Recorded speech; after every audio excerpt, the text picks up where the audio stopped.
Recovering deleted messages on Tidal can be challenging, but there are steps you can take to try to retrieve them.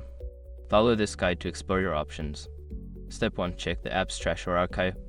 Open the Tidal app and look for any trash or archive section where deleted messages might be temporarily stored. Some apps keep deleted items for a limited time before permanent deletion. Step 2. Review account settings.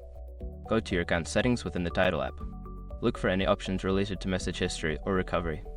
Sometimes apps provide features to restore previous messages. Step 3. Contact Tidal support. If you cannot find your deleted messages, reach out to Tidal's customer support. Provide them with details about your issue, and they may be able to assist you in recovering your messages. Step 4. Check linked devices.